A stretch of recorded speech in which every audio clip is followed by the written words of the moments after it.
Salve, salve, galera! Espectadores, ouvintes do Politiquejo, seu canal de política com aquele sotaquinho mineiro. Eu sou o João Gabriel Prates, falo aqui de Teófilo Otoni, Minas Gerais. Estamos chegando para mais um bate-papo, para mais uma conversa com esse vídeo aqui no YouTube e com esse episódio no podcast, no seu tocador preferido.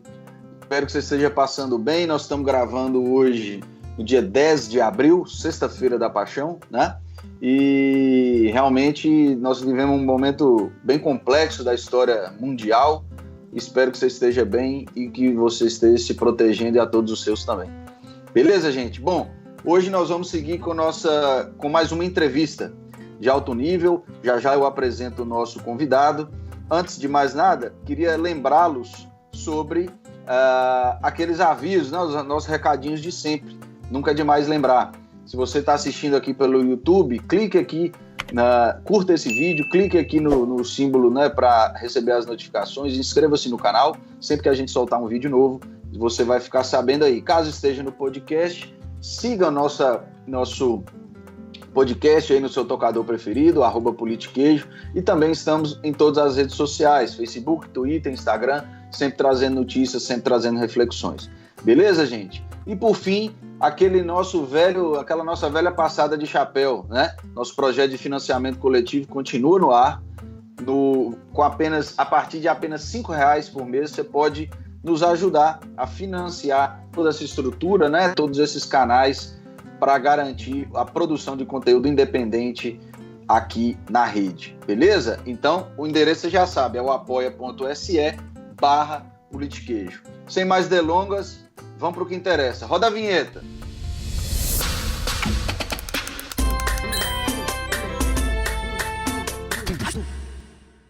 Bom, pessoal, é com muito orgulho, né, que eu trago hoje aqui, e estamos muito honrados, né? A nossa equipe editorial, sobretudo o professor José Santiago, já tinha indicado esse nome várias vezes, mas essa logística aí, a nossa organização semanal vai nos engolindo e por vezes a gente não traz todo mundo que a gente quer.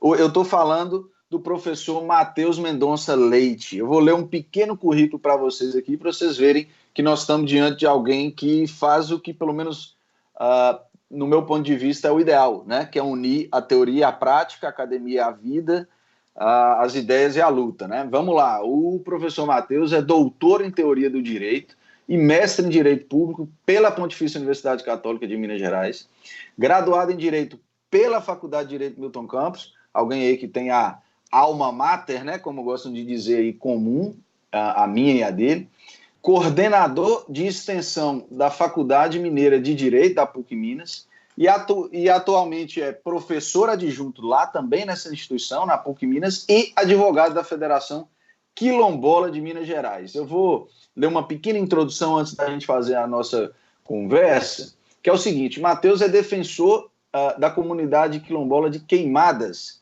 que fica no município do Cerro, região central de Minas Gerais. Desde o ano passado, a cidade está em meio a um impasse sobre a liberação ou não de empreendimento minerário no distrito. De um lado, a empresa Herculano, do outro lado, a população da cidade, que já se manifestou publicamente contra a mineração na região. Recentemente, inclusive, o professor foi processado pelo grupo Herculano de mineração, exigindo que a justiça o proibisse de se manifestar contra a empresa. A comunidade, defendida por ele, é uma das afetadas pela possível instalação do projeto Cerro. O empreendimento prevê a abertura de uma cava a cerca de 5 quilômetros do centro histórico da cidade e tem a estimativa de produção de 1 milhão de toneladas de minério de ferro por ano. Uma das principais críticas ao projeto é que ele coloca em risco a bacia do Rio do Peixe, principal fonte de abastecimento de água da região. Bom, antes da gente passar para as perguntas, bem-vindo, né? Vou dar as boas-vindas ao professor. Seja bem-vindo, obrigado pela honra, professor. Eu que agradeço, né? Estou muito feliz de estar aqui para ter esse papo com vocês, né? E espero, né, poder contribuir com uma reflexão que eu acho que transcende, né, a questão do Cerro, né? Que é a mineração no estado de Minas Gerais e no Brasil, né? Como essa atividade minerária vem impactando as nossas vidas, né? E vem promovendo, né, verdadeiros processos de violação de direitos, de extermínio das condições de vida humana, etc, etc, etc. Então, o caso do Cerro é só um exemplo, né, de muitos outros que estão acontecendo no estado de Minas Gerais, e nós estamos num momento de plena expansão da atividade minerária, e uma atividade que se caracteriza por violar os direitos das pessoas mais vulneráveis. Mas é um prazer estar aqui e espero que eu possa contribuir com essa discussão aqui com vocês. Maravilha, é exatamente essa linha que a gente estava aqui pensando mesmo. Nós vamos usar o exemplo de Minas Gerais, né? Nós vamos até falar um pouco dessa história de Minas, né? Com essa mineração, enfim, que dá até nome ao estado, enfim. Mas é essa a ideia mesmo, é mostrar do micro para o macro como que a mineração tem atuado e como o que ela tem, qual papel que ela tem exercido no Brasil. Bom, então essa primeira parte eu queria que você falasse exatamente a respeito disso, né? Porque nós estamos aqui em meio a essa pandemia e que fatalmente vai e já está implicando numa severa, agravando, né, uma crise econômica que já vinha aí pelo menos há uns 5 anos. E eu queria que você falasse um pouco e refletisse sobre essa dicotomia, porque a gente sabe que em Minas Gerais muitos gestores veem a mineração, e que em muitos casos é fato, como um motor da economia regional e um motor potente, né? Eu lembro, só para exemplificar, eu lembro que eu fui fazer uma prova para professor lá na UFOP, e eu lembro que eu subindo aquele morro da UFOP lá, tinha algumas placas assim, Volta Samarco. E era foi assim, um ano após Perdão, foi logo após, um ano após o episódio de Mariana. E eu falava, gente, Volta Samarco, esses caras tão malucos e tal, não sei o quê. E aí, das duas, óbvio que pode ter sido uma orquestração da empresa, da própria empresa, mas também havia moradores, né, com esse pleito, porque estavam sem emprego, etc. e tal. Então, como concatenar isso? Como, assim, Minas Gerais tem pagado um preço caríssimo nos últimos anos, fatal, inclusive, infelizmente, para muitas famílias, e com né, tudo que a gente já sabe sobre Mariana e Brumadinho. Eu queria entender, assim, falando até com relação ao Cerro e essa disputa, como que funciona isso, né? A mineração é mesmo um motor imprescindível ou realmente ela é prejudicial? Como que a gente viu essa dicotomia aqui em Minas Gerais?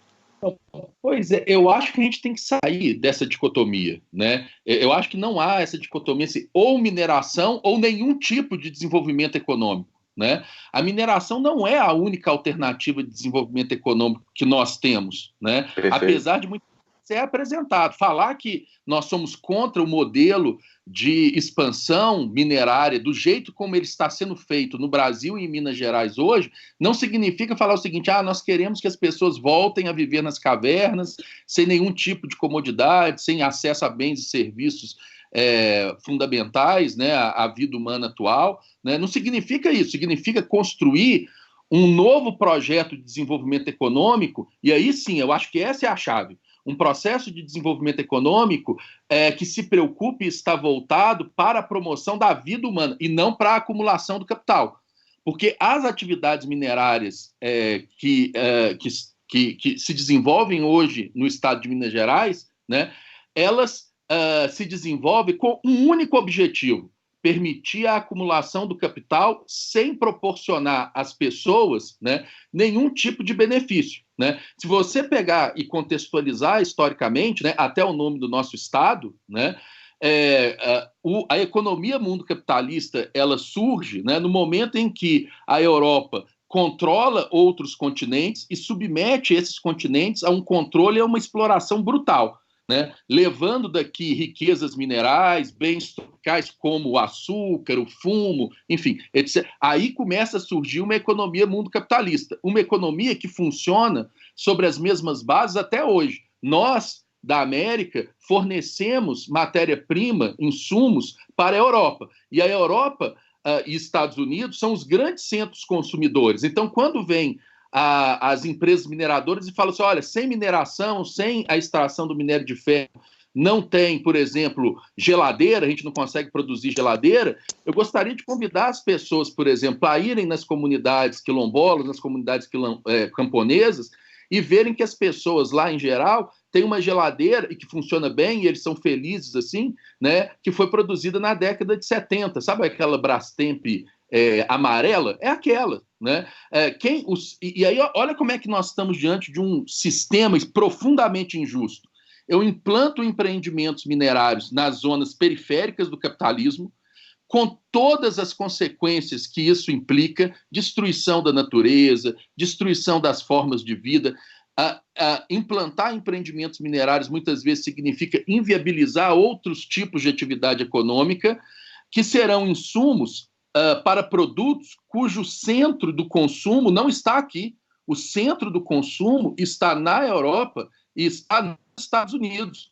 E aí, principalmente, né, o nosso colega que está em Portugal, né, eu acho que as pessoas têm que ter claras, né, porque quando você consome um produto que é feito com minério de ferro produzido no Brasil, você está consumindo à base de sangue, de morte, de quilombola, de indígena, de camponês, né, a base da violência que as pessoas no Brasil sofrem, né, em virtude desses empreendimentos minerários. Né? Então, o que a gente precisa pensar, refletir, construir coletivamente, né, numa democracia, é um novo modelo de economia, é um novo modelo de mineração, um modelo de economia e um modelo de mineração que estejam preocupados em proporcionar a todas as pessoas as condições de uma vida boa, de uma vida digna, de uma vida confortável, e não uma economia que se marca, né, pela exploração, pela promoção da acumulação do capital. O caso do Cerro, que você... E aí você pode me cortar, porque você já viu que professor tem essa mania, começa a falar e não para nunca mais. Mas palavra é sua. O caso do Cerro é um caso exemplificativo disso, né? Então, esse processo começou antes, né? Eu comecei a atuar no caso do Cerro em 2015, né? Quando, na época, eu era o representante da PUC Minas no CODEMA, no Conselho de Desenvolvimento do Meio Ambiente do Cerro, né? Na época era a Anglo América, né? E a Anglo América é a mineradora, né, mais violenta, mais brutal, né, que mais ameaça pessoas, né? Ela tem, né, na sua prática empresarial, né, aquele DNA, né, das grandes companhias, né, de colonização dos séculos 16 e 17, não mudou nada.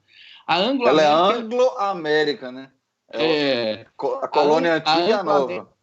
Exato. A Anglo-América solicitou ao município do Cerro uma declaração de conformidade, que é o primeiro, e isso é muito importante ser dito aqui, né? Porque antes do licenciamento ambiental começar no Estado, o município tem que emitir uma declaração falando que o empreendimento minerário está de acordo com as leis de uso e ocupação do solo, está de acordo com as leis urbanísticas, as leis que regulam a implantação de empreendimentos econômicos no município, né? E muitas vezes essas mineradoras chegam nos prefeitos e falam: senhor prefeito, assina aqui essa carta, essa aqui não tem importância nenhuma, né? Nós vamos fazer o licenciamento no Estado, e o prefeito assina sem nem saber o que ele está assinando. Lá no Cerro, o prefeito da época resolveu encaminhar esse pedido da Anglo América para o CODEMA, né? E como eu estava no CODEMA, o CODEMA, na época, deliberou por pedir, por solicitar à Anglo América o envio do EIA-RIMA, que é o estudo de impacto ambiental. Professor, desculpa, só explica para o pessoal o que é o CODEMA, porque às vezes tem alguém que está ouvindo e não conhece. O CODEMA no caso do Cerro, né, um órgão público que tem competência de atuar na promoção e na proteção do meio ambiente, né? Então, assim, você tem órgãos públicos, federal, estadual e municipal, que atuam na proteção do meio ambiente. Todos eles integram o SISNAMA, que é o Sistema Nacional de Proteção ao Meio Ambiente, né? Então, lá no Cerro, esse pedido da Anglo veio para o CODEMA do Cerro, né? E o CODEMA pediu que a Anglo apresentasse o EIA-RIMA, o estudo ambiental, para a gente saber onde que ia ser implantado o empreendimento, quais que seriam os impactos ambientais, sociais do empreendimento, né? E aí, do próprio estudo que a Anglo apresentou, a Anglo fala: olha, vai afetar a bacia do Rio do Peixe e do Rio Siqueira. E a bacia do Rio do Peixe é a bacia que abastece a cidade do Cerro. Então, as pessoas hoje no Cerro consomem água, né, a partir da captação que a Copasa faz na bacia do Rio do Peixe. E no estudo ambiental da Anglo, A própria Anglo confessava que o empreendimento iria impactar a bacia do Rio do Peixe, né? E aí eu pergunto, né, numa economia voltada para o bem-estar das pessoas, não para a acumulação do capital, para a acumulação do capital é autorizar o minério, mas numa economia voltada para o bem-estar das pessoas, né, que é mais importante? Proteger a área que produz água que abastece a cidade, ou autorizar um empreendimento minerário cujo pico de contratação, de acordo com os dados da própria Anglo-América, seria de 200 pessoas. Então, na época, em 2015, o CODEMA do Cerro declarou a desconformidade socioambiental do empreendimento, né? E aí a Anglo ajuizou uma ação judicial, não conseguiu reverter a decisão tomada pelo município, né? E aí, em 2018, né, eu costumo chamar que eles são a Hercoanglo, né? Eles, teoricamente, teriam alienado os direitos minerários para Herculano apresentar um novo projeto lá no Cerro. E aí você quer que eu fale? Não, é isso. Eu acho que a gente está bem nessa linha, né? Até para o pessoal que está nos ouvindo, para tentar... Porque, assim, o caso do Cerro a gente individualiza porque é esse que está em vigor. Mas essa prática, né, empresarial, a gente, só me corrija se eu estiver errado, mas é o que vigora em Minas, né? Esse tipo de, como é que eu posso dizer, de concertação entre a prática mesmo, né, de tentativa de atropelar os órgãos ambientais, de tentar afastar as responsabilidades ambientais em prol dessa atividade altamente predatória, é algo que a gente vê com recorrência, né? Até tem notícias na época do desastre de Mariana, que não sei se é propriamente um desastre, em que todos esses planejamentos já sabiam exatamente quantas pessoas iam morrer, né? Parece que eles erraram por um, né? Já falavam, vão morrer 20 pessoas, morrer 19, sendo uma gestante. Então, assim, realmente é uma atividade que envolve muitos riscos e parece até, como nós estamos vivendo a distopia maluca, né? Parece até risível, né? Ter que fazer essa pergunta, ou seja, é mais importante preservar a água. Parece que nós estamos chegando a um ponto da história da humanidade que as pessoas estão percebendo que não comem dinheiro, né? E que arma não mata vírus e dinheiro também não recupera a saúde. Então, assim, ou preserva a água ou deixa contaminar, sabe? Assim, é uma distopia tão doida que a gente tem que reforçar o óbvio, né? Como diria o poeta, é tempo de reforçar o óbvio. De toda forma, eu queria que você falasse mais sobre além desse problema estrutural, né, da economia, como a gente falou nessa primeira intervenção sua. Eu queria que você falasse mais assim, como que se realmente tem alguma imbricação, qual que é a tentativa de influência desses grandes grupos minerários sobre os órgãos ambientais, sobretudo o CODEMA e os conselhos estaduais. Assim, há alguma pressão? Porque imagina, né, tem que aprovar lá, enfim, tem um número X de votos. Imagina a pressão que vocês, né, você participou do conselho, que vocês sentem na hora de decidir esse tipo de matéria, né? Não, João, eu não falo que há uma pressão, não. Há, na verdade, um controle absoluto das empresas mineradoras sobre os órgãos ambientais que existem no Brasil. O Estado brasileiro, ele é conivente, é cúmplice de uma verdadeira organização criminosa formada pelas grandes empresas mineradoras, e ele autoriza qualquer tipo de empreendimento que essas empresas apresentarem, né? E isso em todas as esferas, federais, estaduais e municipais. Deixa eu dar um exemplo na esfera estadual, né? O órgão público que tem competência para analisar e aprovar ou não, né, conceder ou não as licenças ambientais em Minas Gerais é o Copan, né? E o Copan, né, tem uma câmara técnica especializada em atividades minerárias, né? A composição do Copan já é feita para atender os interesses da mineradora. A composição do Copan, na sua maioria, são pessoas que ou trabalharam em empresas mineradoras ou recebem vantagens econômicas dessas empresas. Aí eles colocam 2 ou 3 representantes de movimentos ambientais só para dar aquela aparência né, de um órgão que permite a representação de diferentes segmentos sociais, mas que, na prática, né, ele está ali para atender os interesses da mineradora. E não consegue virar a votação, consegue, professor? Esses representantes? Impossível. Eles estão ali já para votar a favor das empresas. Eles não estão ali para... E aí, veja, o secretário de Meio Ambiente do Estado de Minas Gerais, ele era o secretário do Meio Ambiente no governo do PT. Aí a gente tem uma nova eleição, né, e um grupo político antagônico assume o poder, né, que é o Novo. Quem que continua sendo secretário? O Germano Vieira. Porque o Germano Vieira é o representante das empresas mineradoras no estado de Minas Gerais. E olha que curioso, é sob a gestão dele que tem o rompimento da barragem da Vale em Mariana, e é na gestão dele que tem o rompimento da barragem em Brumadinho. Eu te pergunto, qual pessoa ficaria num cargo como esse, tendo na sua gestão as duas maiores tragédias socioambientais, tragédias não, crimes socioambientais cometidos no Brasil? É só ele, porque ele, na verdade, está fazendo o trabalho que as empresas mineradoras querem. Ele não é o representante do meio ambiente, ele não está ali para assegurar a proteção do meio ambiente, a proteção da vida das pessoas, ele está ali para assegurar a prevalência dos interesses da empresa.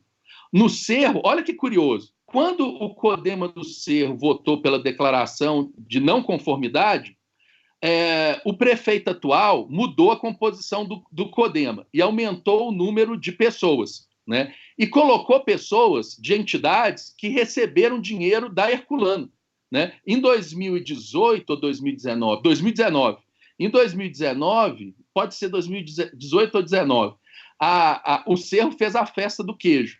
E aí ele fez um contrato de patrocínio com a Herculano. E nos considerandos do contrato, a Herculano explicitamente diz que está patrocinando a festa do queijo porque ela quer implantar um empreendimento minerário no Cerro. Ou seja, a corrupção no Cerro é comprovada por documentos produzidos entre corruptores e corrompidos, né? E o prefeito do Cerro colocou no CODEMA, né, entidades ligadas ao setor da produção do queijo que têm interesse na festa do queijo. Então, olha como é que essas relações são promíscuas. As empresas mineradoras procuram as universidades, propondo financiar projetos de pesquisa. É o tal do think tank, né? O cara vai pesquisar já sabendo o resultado da pesquisa.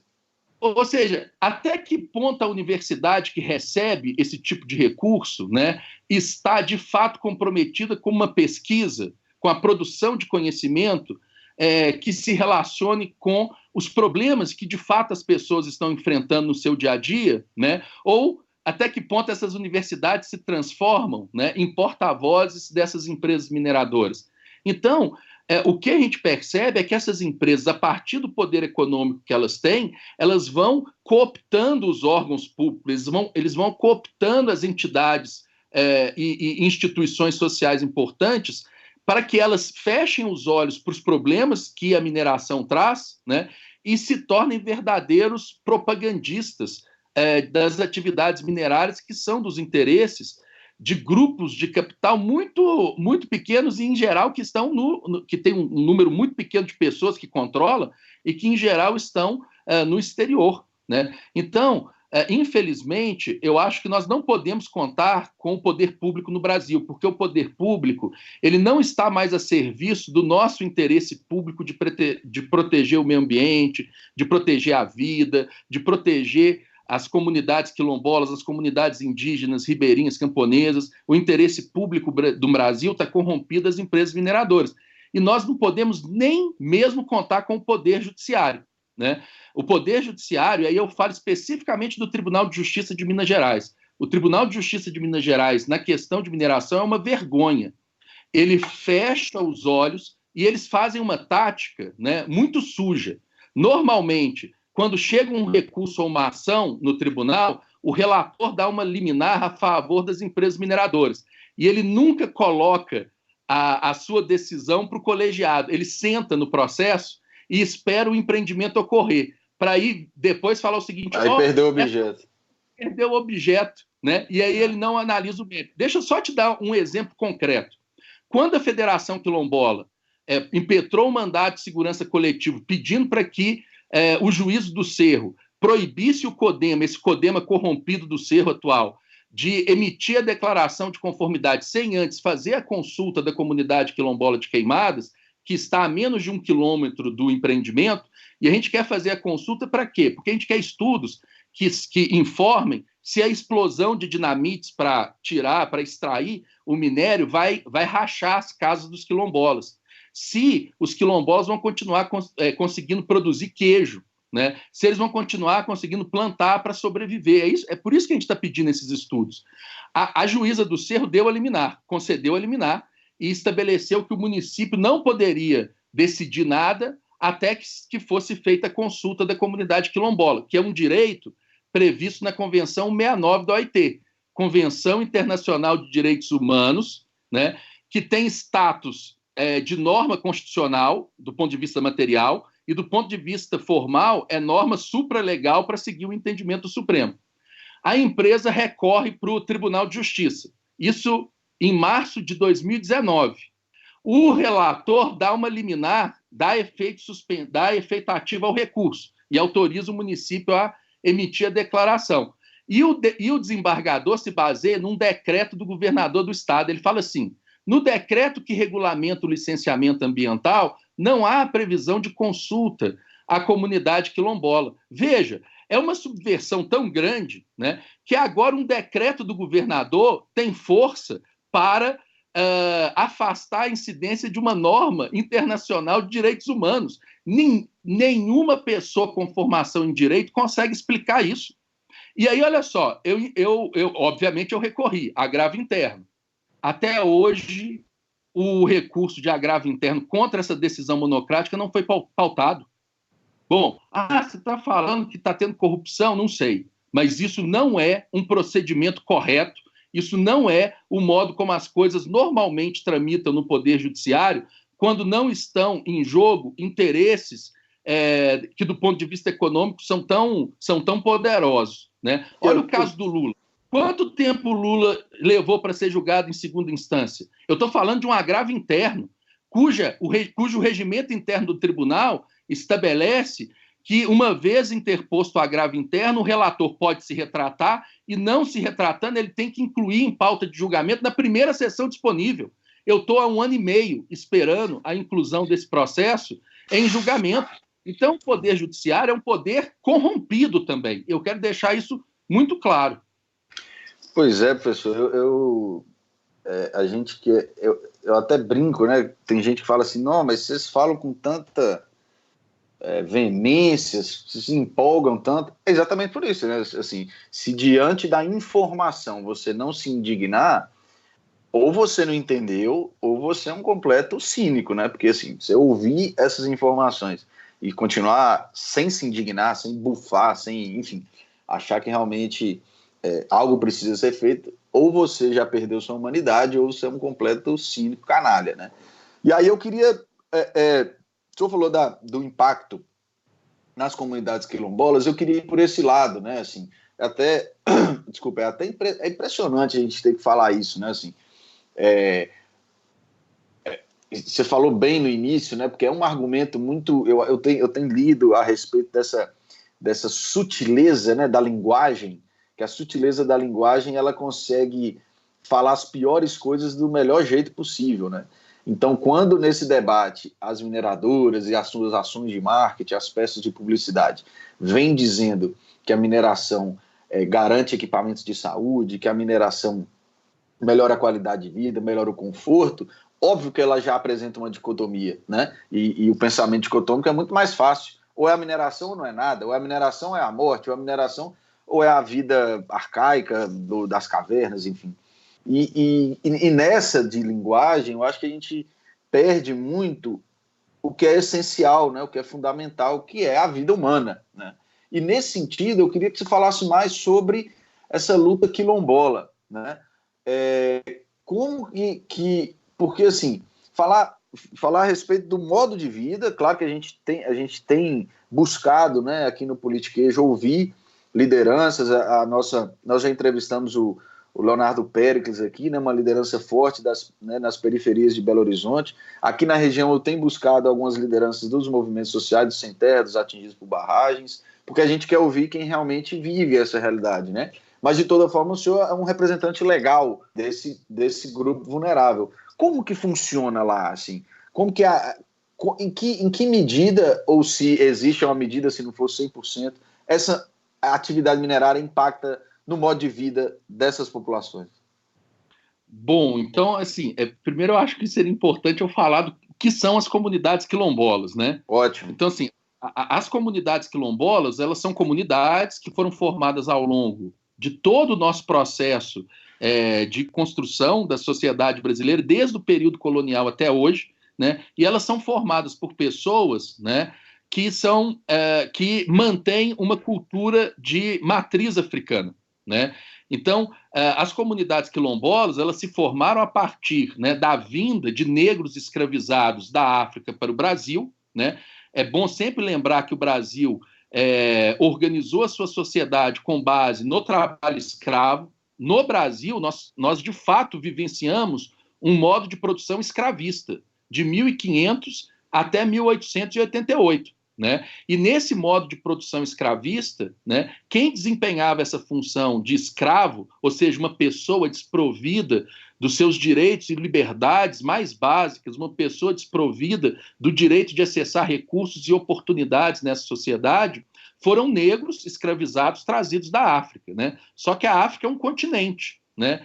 E quando esses negros aqui aportaram, né, cada um com sua nação, cada um com sua cultura, né, eles reproduziram no Brasil o seu modo de ser, né, de matriz africana. Então, eles se adaptaram à realidade colonial, né, e começaram a viver, a manter, né, um modo de ser, de viver, né, de tradição africana. Né? Então, as suas religiosidades, a sua culinária, o modo como eles produzem, né? O modo como eles se organizam, né, socialmente. Né? Então, o Brasil é um país que tem uma riqueza cultural, né, impressionante, porque estima-se que por volta de 10 milhões de africanos foram trazidos da África para o Brasil. Né? E não foram trazidas máquinas, foram trazidas pessoas, né? Com seus sentimentos, com seus saberes, com sua religiosidade, né? Com sua forma de ser, de sentir, de estar no mundo, de se expressar, né? Com suas expressões artísticas. E apesar de toda a violência brutal que essas pessoas sofrem até hoje, né? Elas conseguiram aqui reproduzir esse modo de ser e de estar no mundo, que tem como seus traços culturais as culturas de matriz africana. Né? E essas comunidades estão espalhadas pelo Brasil inteiro. Né? Apesar de invisibilizadas, apesar da gente, ou da maioria das pessoas não conhecerem onde elas estão, como elas vivem, o próprio poder público, né? Mas hoje se estima que existam no Brasil 5 mil comunidades quilombolas. Né? Quase o número de municípios. Sim, em Minas Gerais é o terceiro estado com número de comunidades quilombolas. Só perde para a Bahia e para o Maranhão, né? Que estão concentradas ali na região do Jequitinhonha e norte de Minas. Né? Mas que encontram presença em todo o território mineiro. Por exemplo, Belo Horizonte tem 3 comunidades quilombolas já certificadas. Manso, 3, vou contar aqui: Manso, Luizes, Mangueiras e o Quilombo do Souza, 4 certificadas, e outras ainda pedindo a certificação da Fundação Palmares, como a Irmandade dos Carolinos. Então, veja, em Belo Horizonte, né, a capital do estado, nós temos várias comunidades negras, várias comunidades que são a expressão da cultura de matriz africana. Né? E as comunidades quilombolas são essas comunidades negras, né, que sofreram, ao longo do processo histórico, todo tipo de opressão, de negação de direitos. Né? E que se mobilizaram e começaram a conquistar direitos a partir da Constituição de 88, né, e a partir de uma série de leis e tratados internacionais que o Brasil começou a subscrever. Né? Um deles é a Convenção 69 da OIT, né? Convenção essa, né, que estabelece o seguinte: toda e qualquer medida legislativa ou administrativa que afetar povos e comunidades tradicionais, como as comunidades quilombolas, né, os órgãos representativos dessas comunidades têm que ser previamente consultados. E a consulta tem que ser livre, prévia e informada, de modo a que o Estado compatibilize os seus projetos com o projeto de vida das comunidades quilombolas. Então, como nós estamos falando de 1.000 comunidades quilombolas, cada comunidade tem a sua identidade, cada comunidade tem as suas próprias práticas, né? Queimadas, por exemplo, no Cerro, é uma comunidade camponesa, né? É uma comunidade que vive da agricultura familiar. Então, ela produz queijo, né? Ela produz milho, né? Tem pessoas que produzem, lá tem os tanques de recria de peixe, né? E elas vivem dessa exploração camponesa da terra, né? A implantação do empreendimento minerário a 1 quilômetro dessa comunidade vai ser uma tragédia. Primeiro, ele vai afetar o córrego do Siqueira. Como que essa comunidade vai ter acesso à água? Será que o pó de minério, né, vai matar as plantações que essa comunidade faz para sobreviver? E a quantidade de pessoas que vão transitar naquele território, né? Pessoas estranhas à comunidade, com hábitos diferentes, etc, etc, etc. Então, o que a gente está defendendo, né, é que nenhum projeto de desenvolvimento econômico pode ser levado a cabo no país sem agora considerar os interesses dessas comunidades. Nós não podemos manter a mesma estrutura colonial que vigora desde 1500 aqui. Nós temos que levar em consideração os interesses dessas pessoas.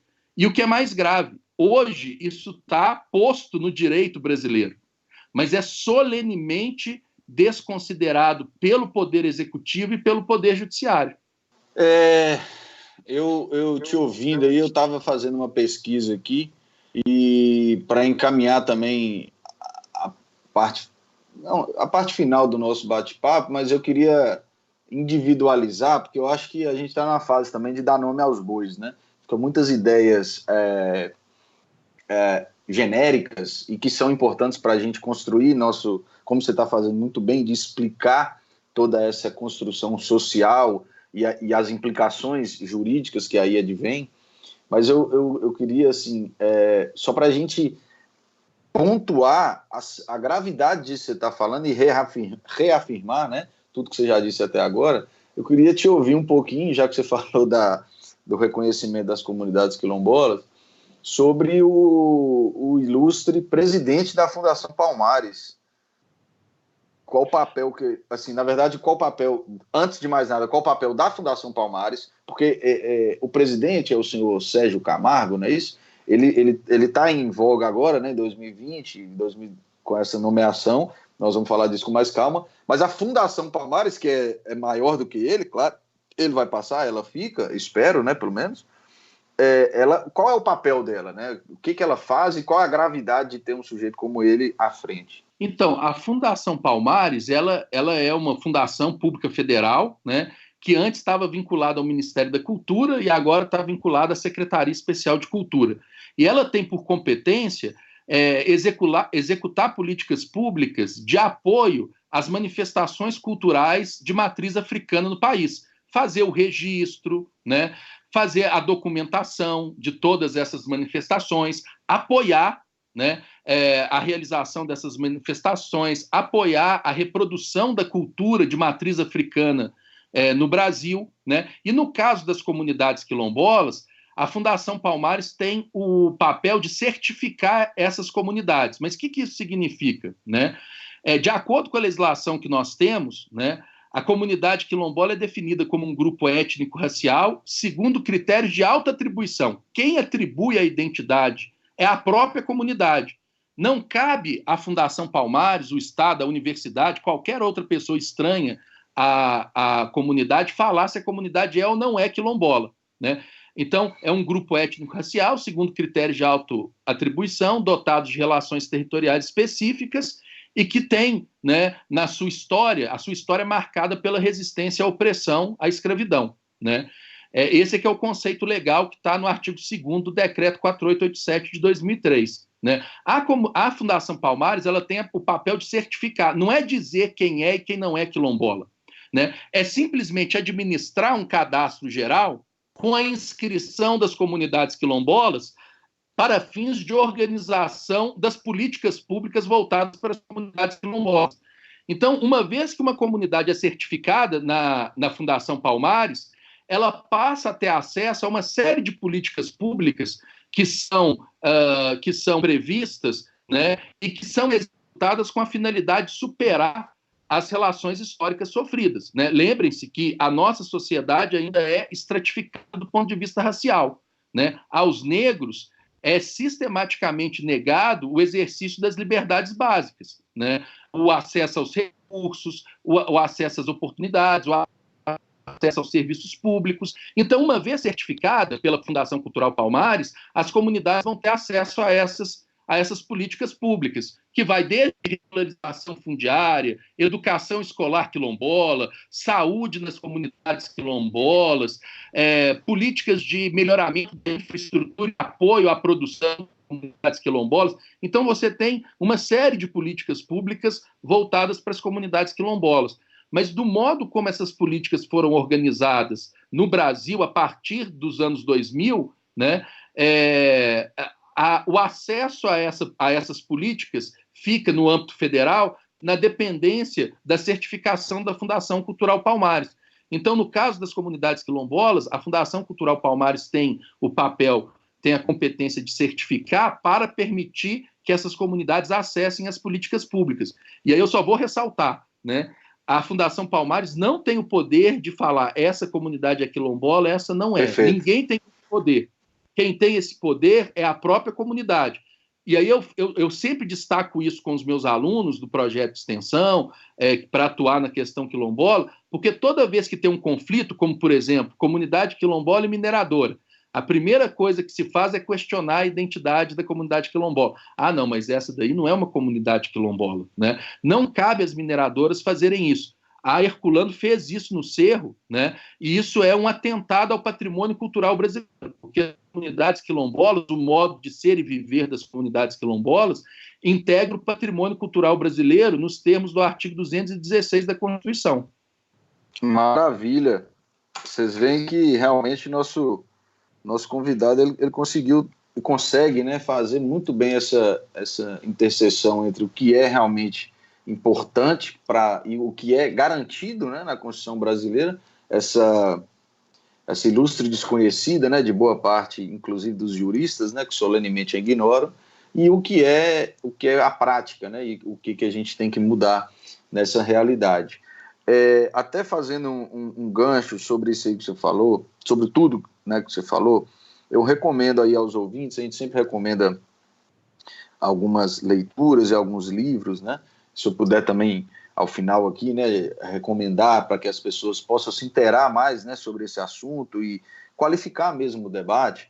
O Laurentino Gomes, ele iniciou uma trilogia, né, sobre escravidão.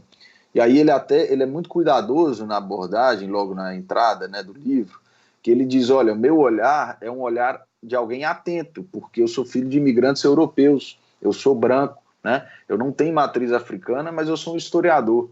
E ele passou a se debruçar sobre o fenômeno da escravidão, sobretudo a escravidão brasileira, que foi um fenômeno absolutamente ímpar, né, na forma como foi feita, e esse fluxo migratório talvez o maior da humanidade, né, o senhor bem falou aí, 10 milhões de negros escravizados vieram para cá. E assim, eu pelo menos eu tenho um desafio muito grande, que é ler mais de 10 páginas do livro. Assim, quando você senta e começa a ler, porque os relatos são tão chocantes, dói tanto, que você não consegue seguir na leitura. Eu li a primeira vez, eu li 15 páginas, na 15ª ele conta do primeiro leilão, né, de escravos, em que as famílias foram absolutamente dizimadas, os pais cantavam, né, cânticos provavelmente religiosos, olhando para o céu, e o filho ia para um lado, a mãe para o outro. Então, assim, é o fenômeno que marca, eu pelo menos acredito, até lendo o próprio Gessé Souza, ele costuma falar isso, o que marca a sociedade brasileira é esse escravismo. E a gente, mais uma vez, né, nós estamos gravando aqui em 10 de abril, tá rodando na internet, e eu acabei, infelizmente, antes de gravar aqui, feliz ou infelizmente, eu vi esse vídeo, de um sujeito do Mato Grosso do Sul, no carro, agora, né, quando esse programa for ao ar, acho que o vídeo já vai ter, como a gente fala, já vai ter caducado, mas é um vídeo assim, que o cara tá ele aborda uma pessoa em situação de rua, provavelmente, ou não, né, assim, você vê que é um homem pobre, passando na rua, ele fala, você quer um dinheiro? Aí o cara quer, aí então vamos ali na frente, aí leva o carro um pouco mais à frente, o sujeito chega perto da janela, e ele fala, tá difícil trabalhar, né? O cara, não, tá difícil, a economia, esse negócio tá tudo parado aí, a cidade tá parada. Não, então chega aqui para eu te falar mais uma coisa mais perto. Quando o cara chega perto, o sujeito dá um tapa na orelha do pedestre, fala assim, rapaz, vai trabalhar, deixa de ser vagabundo e tal. Em 2020. Então, quer dizer, o escravismo, essa indiferença pelo ser humano, ou seja, aquele sujeito é um ser menor, né? É alguém não dotado de personalidade. Não é um ser humano, eu posso bater nele, como em outras ocasiões eu posso queimá-lo, né? Aqui dormindo embaixo da marquise. Então, realmente, infelizmente, a marca, né, da sociedade brasileira é o escravismo. Então, assim, se um sujeito dentro de um carro ignora a humanidade dessa outra pessoa, o que dirá de uma grande mineradora para com essas comunidades que, inclusive, ela própria questiona quem elas são, né? Eu até nesses nossos estudos aí já o entendimento, eu fiz um gancho aqui, né, professor? Já o entendimento lá no STJ sobre a questão, é engraçado, sobre a questão individual do transgênero, por exemplo.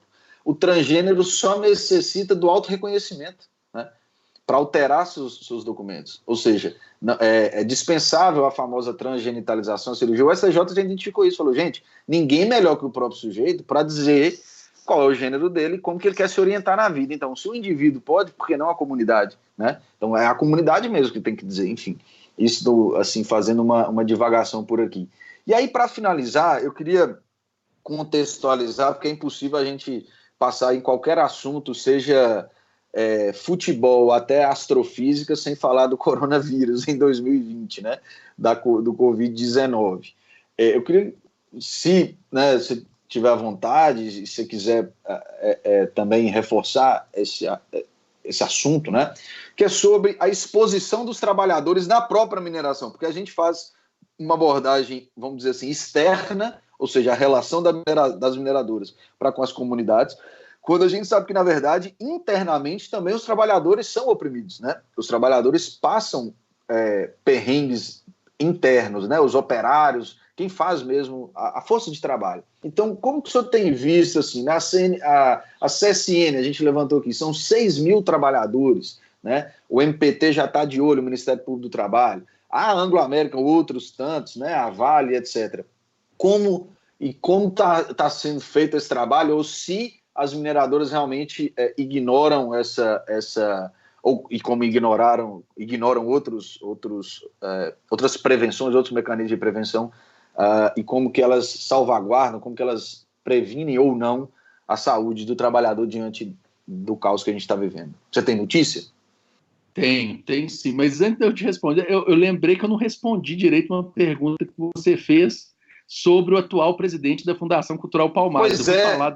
Mas eu queria só, né, assim, esse senhor que eu me recuso a dizer o nome dele, né, ele não tem apoio nenhum, né, do movimento negro e nem do movimento quilombola, né? Hoje o movimento quilombola está organizado, né, por uma coordenação nacional de articulação das comunidades negras rurais, que é a CONAC, né, e por federações que foram constituídas em todos os estados, né? O movimento quilombola não reconhece esse senhor e acha que esse senhor tem um papel deletério na luta antidiscriminação racial no Brasil, né? Primeiro porque ele é um cara que nega, né, o racismo estrutural, e a única forma da gente superar, né, uma sociedade que nega direitos e liberdades, nega acesso a recursos e oportunidades por causa da raça, é reconhecer que a estrutura da sociedade está programada para excluir e marginalizar pessoas negras. Exatamente o que o atual presidente da Fundação Palmares nega. E o que é mais grave, né, ele tenta o tempo todo desqualificar e ocultar a importância da luta contra o racismo no Brasil, né? Vou dar um exemplo muito didático, né? Ele quer mudar o dia da consciência negra para maio, tirar do dia 20 de novembro para maio. Essa é uma mudança simbólica muito importante, né? Porque o dia 20 de novembro é o dia em homenagem a Zumbi dos Palmares, líder, né, de uma das maiores organizações de resistência à escravidão no Brasil, né? E ele quer passar para maio, que é a data da lei da princesa Isabel, que aboliu os escravos, como se a liberdade dos escravos fosse uma dádiva, fosse uma concessão da elite branca brasileira, e não é, né? E aí, professor, se me permite uma parte, eu até gosto de dizer, porque é muito caro esse tema para mim, porque eu morei um tempo e minha família materna é de Petrópolis.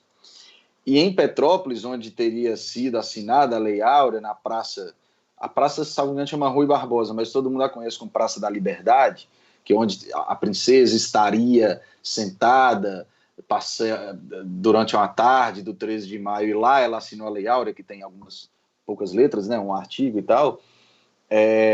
Nessa praça, claro, né, depois de muita luta, o que se tem hoje é o busto do Zumbi, e não dela, o que diz muita coisa, né? Não tem um busto da princesa Isabel lá. Então, não caiu do céu, foi fruto de muita luta, enfim, é só um símbolo, né, que é importante.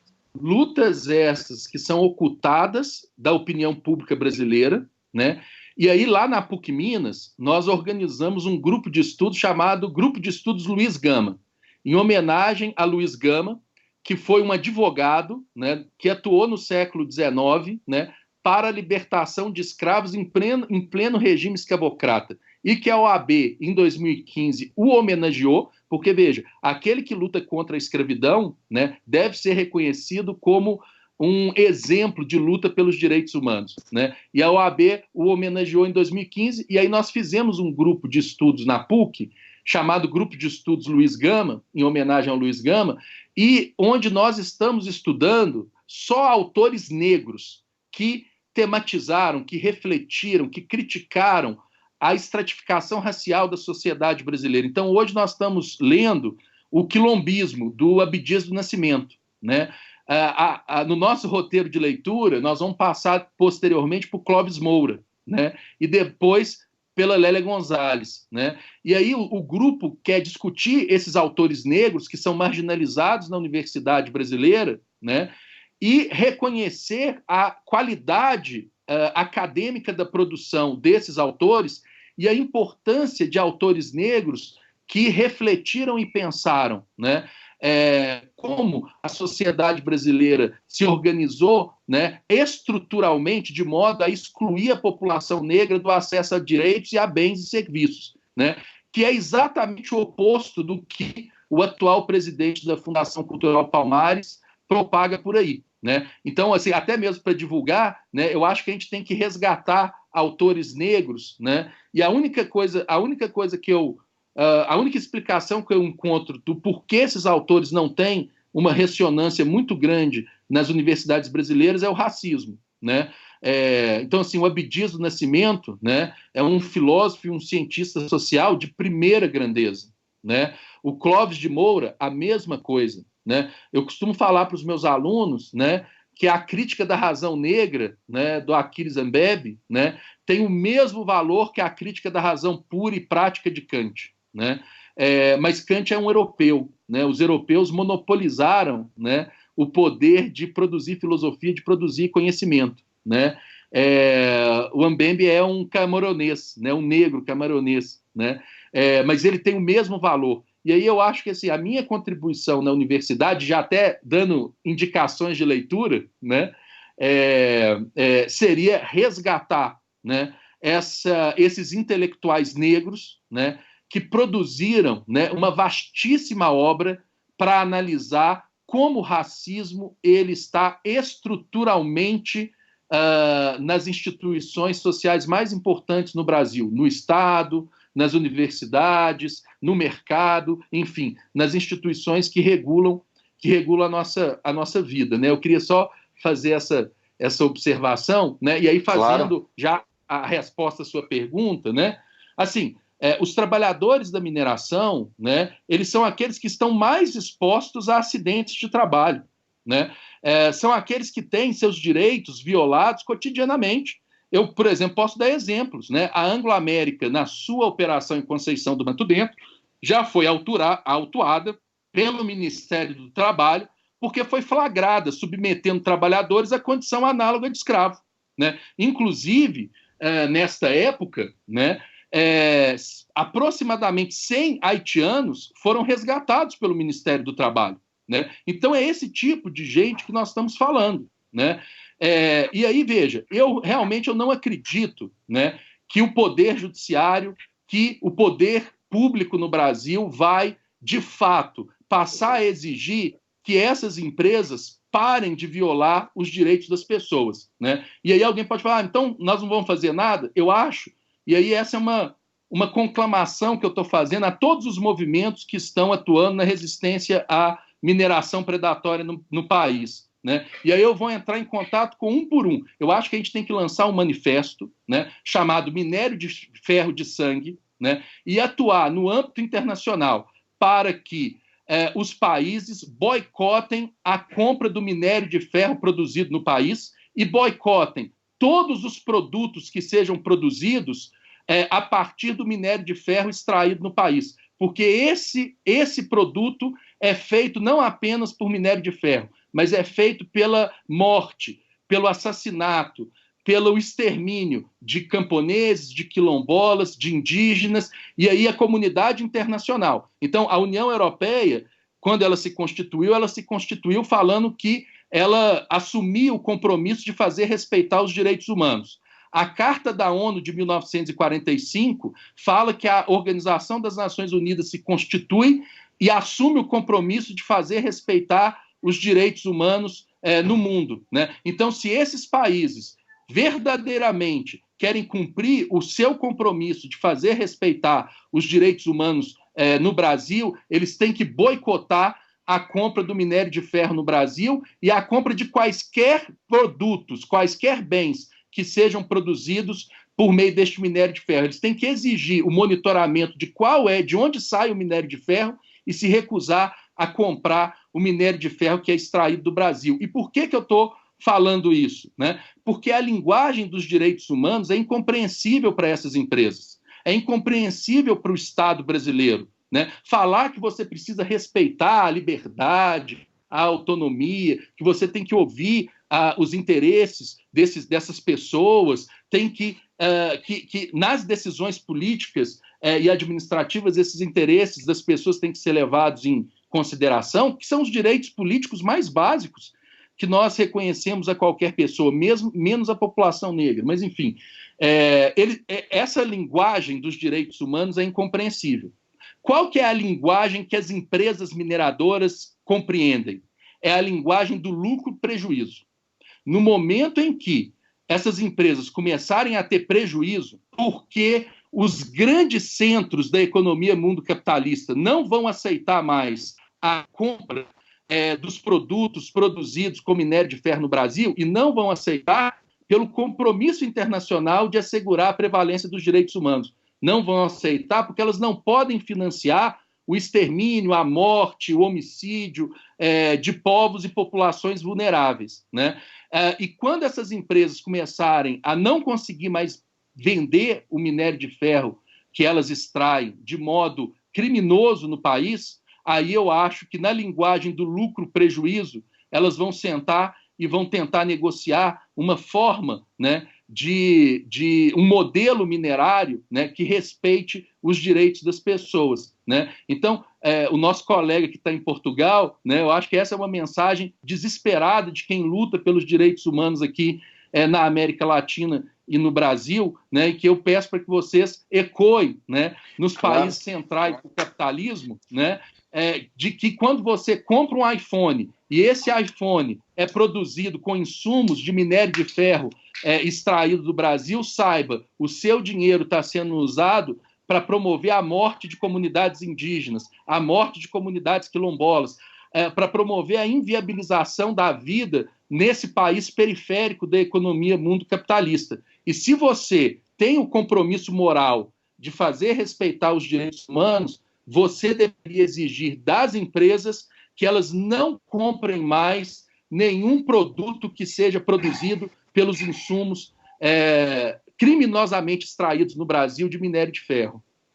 Brilhante, eu acho que eu estava aqui curioso para saber qual que ia ser a saída, que eu falei, não, ele já está apresentando os problemas, com certeza ele vai apresentar uma alternativa, e que eu também, bom, assino embaixo, né, tiver manifesto aí, com certeza o Politiquês vai estar junto, inclusive a Luara, né, que é a nossa companheira aqui no Politiquês, ela esteve no Chile ano passado, numa conferência latino-americana, ela falou sobre a mineração, ela trabalha, né, junto com o vereador Gilson Reis aí em BH, ela é uma militante forte, né, e muito conhecedora também da causa.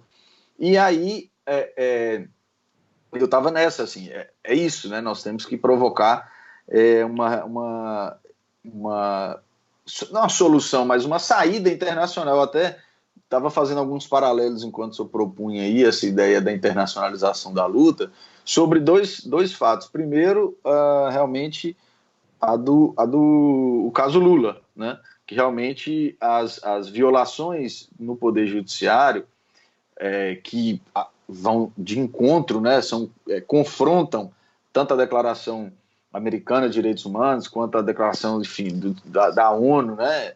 E aí a voz tem que ser internacional mesmo, que você falava, olha, peraí, aqui no judiciário ninguém vai resolver, cara, onde é que a gente vá, toda vez a mesma coisa, eles ignoram solenemente os direitos humanos aqui no Brasil.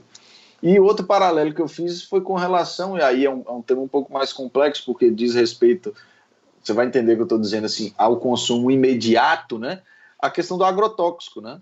Quando o Brasil começou a elevar demais a liberação de agrotóxico, muitos países do capitalismo central começaram a impor uma série de barreiras. Falou, não, peraí, agrotóxico desse tanto nós não vamos comprar, não.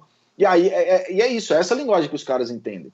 Não é, porque vai prejudicar o solo, vai contaminar o lençol freático. Não, ele falou, opa, a Suécia vai parar de comprar, né? Países que têm uma predileção por alimentos orgânicos e tal. E eu acho que o caminho tem que ser esse de conscientização mesmo, ou seja, né, esse minério, o agrotóxico mata você, só que o minério mata a gente lá, né? Então vocês têm que ter além de matar a gente lá, mata vocês aqui, mas o minério mata a gente lá com certeza. Então eu acho que essa força internacional é fundamental. Bom, professor, a gente sabe que essa coisa de internet tem essa limitação de tempo, né?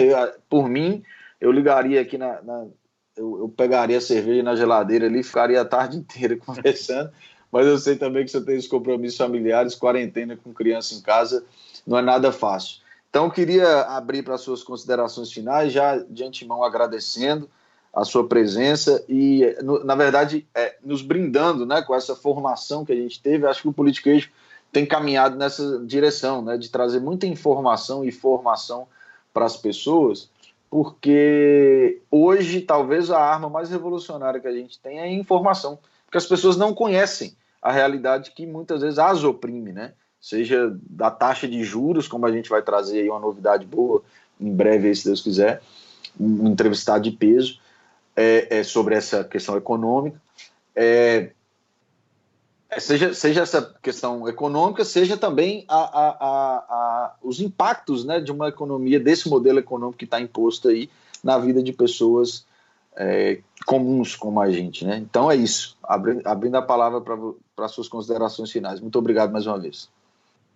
Eu queria agradecer essa oportunidade, né? Foi um papo muito agradável, espero ter contribuído, né, com essa discussão sobre a mineração, né, e me coloco à disposição, né, para que, se precisarem, fiquem à vontade para me convidar, que eu vou participar com muito prazer, né.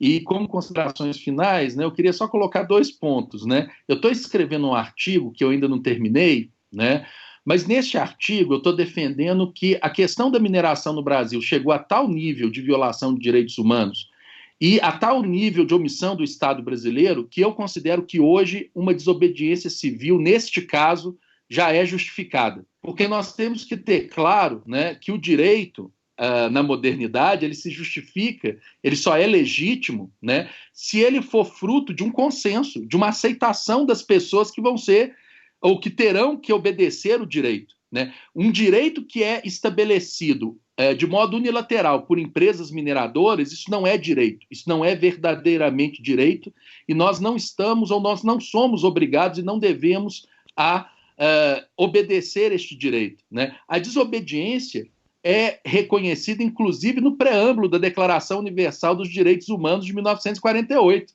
quando ela fala assim: considerando ser essencial que os direitos humanos sejam protegidos pelo império da lei, para que o ser humano não seja compelido, como último recurso, à rebelião contra a tirania e a opressão. Veja, a própria declaração reconhece, né, que se os povos tiverem como último recurso, né, a rebelião, a desobediência contra a tirania, isso é legítimo e isso está dito na Declaração Universal dos Direitos Humanos de 1948. Nós tentamos provocar o Estado brasileiro, tanto no Poder Executivo quanto no Judiciário, de todas as maneiras. E o Estado brasileiro solenemente ignorou a reivindicação de respeito aos direitos que foi formulada. Eu vou publicar esse texto, né, vou terminá-lo, espero, nessa Páscoa, né, e vou encaminhar esse texto, mas essa é a minha posição. Eu acho que o contexto de violação de direitos humanos no Brasil e a omissão do Estado brasileiro chegou a tal patamar que é legítimo e justa a desobediência contra as práticas de mineração no país. E o segundo ponto é que eu queria pedir o apoio de todos, para que a gente lance essa ação, né, voltada para a comunidade internacional, para que os países centrais do capitalismo não comprem mais nenhum produto, nenhum bem, nenhum serviço que seja produzido a partir dos insumos da mineração, porque da mineração do minério de ferro extraído no Brasil, boicotem os produtos brasileiros, porque esse produto, junto com o minério, vai sangue, vai vidas, vai a violência a que são submetidas as populações indígenas, quilombolas, camponesas, ribeirinhas, as pessoas mais vulneráveis que vivem no nosso país. Então, eu queria só deixar essas duas colocações finais e agradecer mais uma vez pela oportunidade. Maravilha, professor. Conte aí com o Politiquejo, seja para repercutir esse artigo que o senhor vai lançar aí, também esse manifesto. Nós vamos nos juntar aí à luta e à divulgação, né? Que é o que a gente faz por aqui. E realmente, né, a mineração ela vai com sangue de comunidades quilombolas, de indígenas e dos trabalhadores, inclusive de outros países, né? Trabalhadores haitianos, como o senhor bem falou aí, submetidos à condição. E é muito engraçado, né? Que, assim, tem coisas que são muito emblemáticas, né? Logo após o golpe, né? Quando o Temer assumiu, eles queriam de cara. A revogação do decreto foi instantânea, mas assim, queriam mudar o 203, salvo engano, do Código Penal, que é condição análoga de escravo, que nada mais é do que escravidão, né? Já é um eufemismo de quem faz a lei, que a gente sabe quem faz a lei, é um eufemismo danado, e eles queriam acabar com esse crime, acabar com a lista suja e tal. Realmente o modus operandi não mudou muito, né? A galera, eu tenho uma expressão que eu gosto de usar, infelizmente tem que usar, é que realmente hoje eles só andam engravatados, bonitinho, com planilhas, mas eles continuam com os chicotes nas mãos, né? Muito bem, professor. Queria agradecer mais uma vez, reiterar essa honra que a gente teve aqui, né, de ouvi-lo, e dizer, e repassar, na verdade, né, relembrar esses recadinhos, né, para quem estiver nos ouvindo aí no podcast, que siga o nosso canal no podcast, no YouTube aqui, se você ouviu até agora, obrigado pela honra aí da audiência, clique nesse sininho, ative as notificações, curta, compartilhe, comente, dê sua opinião, sugira pautas, né? Nós estamos aqui para isso. E se você quiser nos apoiar para continuarmos, enfim, financiarmos essa estrutura aqui de produção de conteúdo independente, democrático e popular, você tem a opção de, a partir de apenas R$5 lá no apoia.se/politiqueijo, nosso projeto de financiamento coletivo, nossa vaquinha, nosso chapéu está lá, deixe sua contribuição. Beleza? É isso, gente. Um abraço. Até semana que vem. Tchau, tchau. Tchau, tchau. Obrigado.